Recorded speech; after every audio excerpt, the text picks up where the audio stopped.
Okay, we're going.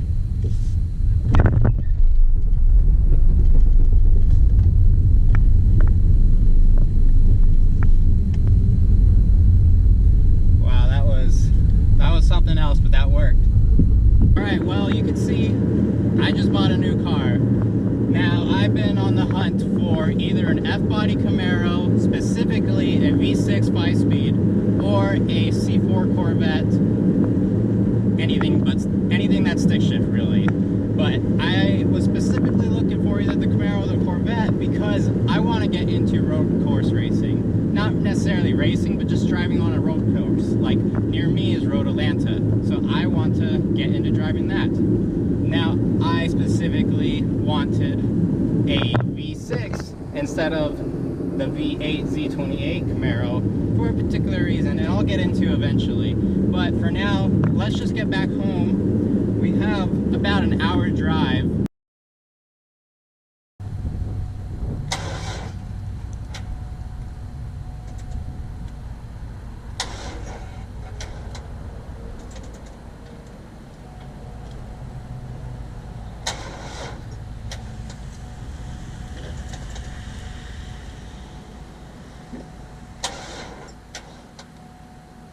Brand new car, not starting. I was told about this. I made the call here, but had to fill up. So we're gonna try to pop start it. I don't want to go that way because there's not that much room, so we're gonna try to angle that way where there's more room. Hope this goes well. Okay.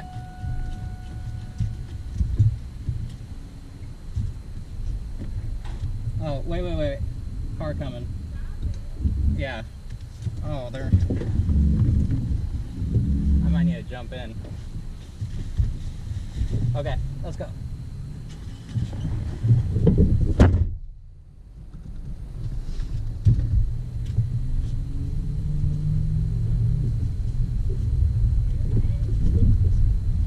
Okay, we're going.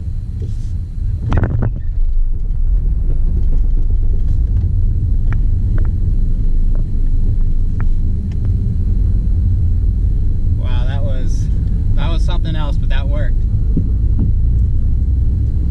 Second gear pop start.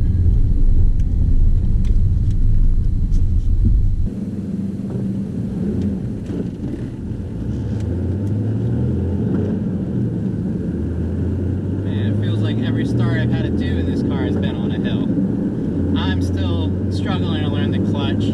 This clutch is very light. Now, if you know, my first car that kicked off this whole channel was my 95 Camaro. It had the 3.4 liter V6 and 5-speed, so same 5-speed, but different V6 engine. Now, that clutch was a lot heavier. I don't know why, I don't know what the difference is. I know they got better hydraulics in the later Camaros like this one, so maybe that's it.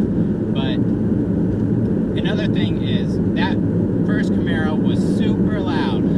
Really loud. So the way I learned to drive stick shift in that car was to listen to the engine. Now in this car, I cannot hear the engine. The engine is so quiet and so muffled, I can't hear it. So I really struggle when I can't hear the engine. And I've experienced this with, I had a stick shift Dodge Dart.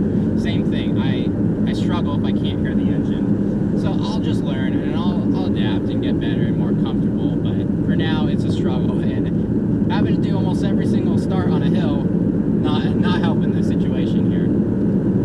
But since we got about a little over an hour drive back home, might as well tell you some features or quirks about this Camaro. Now, I don't think you can see, but the side armrest console area, totally destroyed. It's not doing a thing. The dash, I'll show you later, but it is destroyed as well. It's gonna need a dash cover, like a carpet cover, just ASAP, just to clean it up, because it is bad. Now, the passenger window sometimes likes to roll down and up. It's not very good, it's not fast. Something's going on there, but this driver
flip the clutch on this. The engagement point's a little higher than I'm used to, so that might be part of it too. But I'll get better as I drive it more. Now there is some vibration, some rattling sometimes. It sounds like a heat shield on the catalytic converter or one of the mufflers is just loose and it's rattling around whenever the engine gets to just the right RPM. The guy also said the back right wheel bearing makes some noise sometimes. He's been driving like that for a while. I was turning around driving, didn't really experience anything like that. I did take a look under it and that whole section is wet.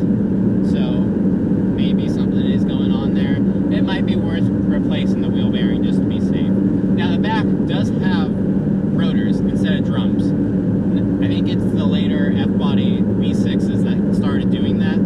The early ones were mostly drums and it was kind of rare to get rotors. I think that's the case, but anyways, this has rotors in the back, which is perfect for me. That's the factory rims. I like it. The tires are from 2021, which you can't ask for any better than that for a used car. So we're looking pretty good so far. It has a little bit of an oil leak, and it just so happens to drip right on the white pipe that goes under the oil pan. So it stinks a little bit after driving, but we'll take care of that eventually. With my luck, it's probably the rear main seal, but you know, we'll get there.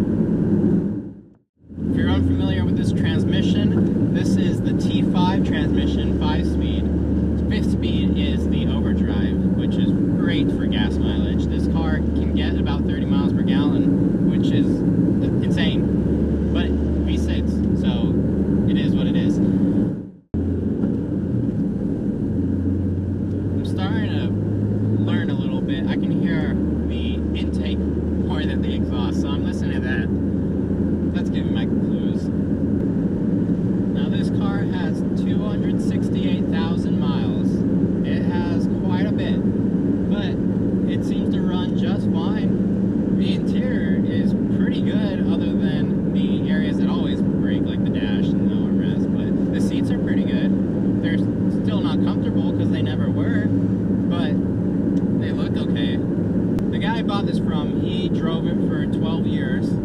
Said his father was a mechanic that just took care of this car. And I gotta say, the car's in good condition. I guess at one point the radiator was replaced with a couple of the hoses.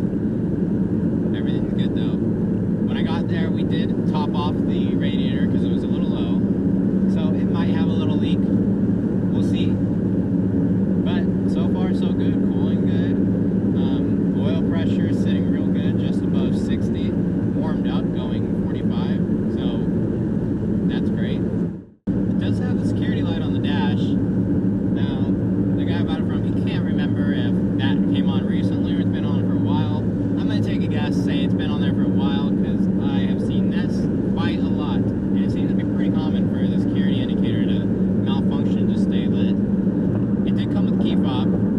The guy said he didn't use it that much until recently, and that's why he thinks the security thing was triggered by that, but we'll see. I don't know. I probably won't use the key fob, because like what he said, the key fob is just too bulky. It's a lot more comfortable just to have the keys in your pocket and forget about it. I'm not doing any pulls in this or anything. Let's get home. Let's just baby it, and then we'll take care of some issues, and then we can see how quick this V6 is. We made it back home. Some time has passed, but this is the Camaro in all its ugliness. It has horrible, horrible paint. But let's see if it starts up. It's been sitting for probably 2 or 3 hours now. Stick shift, so I gotta put my foot on the clutch.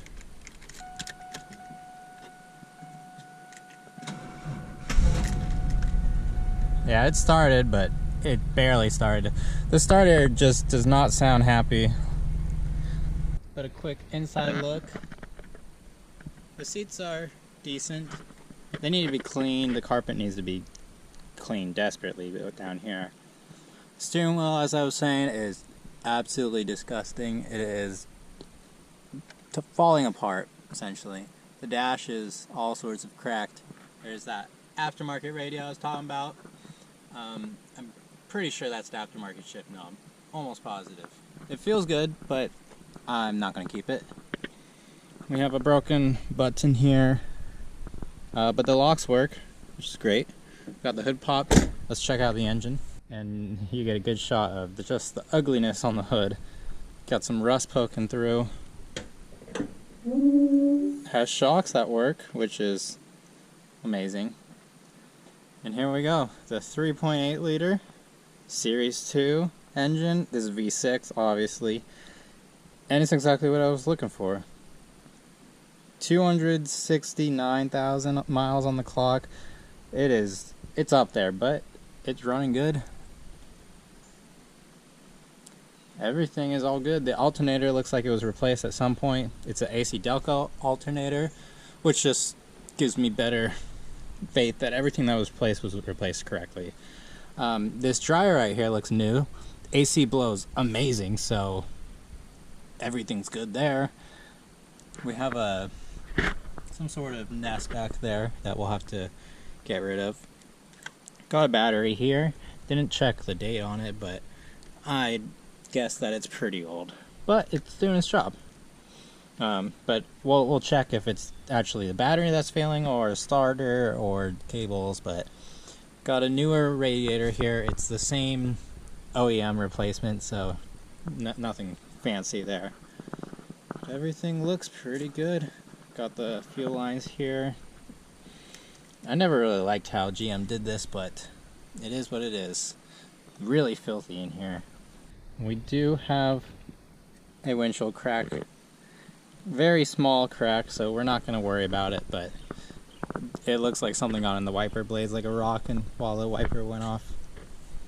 Show you the back side. Has these aftermarket taillights on them. I'm not a fan. I think they look pretty ugly. These are European style, but I just don't care for them. But this Camaro is not the looker. Rotors, as I was saying, down here instead of drums. That's great. Not the looker, but does everything I need. V6, 5-speed. And a quick explanation of why I wanted a V6 in particular. Here's the axles here, right here with my shadow. The engine sits right back here, behind the axle. Only on the V6s. On the V8s, they're right above the axle.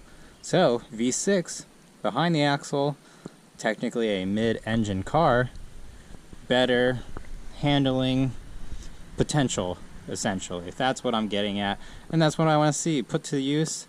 Does this make a good beginner's track car? We'll find out eventually. Still a lot to do before we get there, but that's what's to come. Thanks for watching. I'll see you in the next one.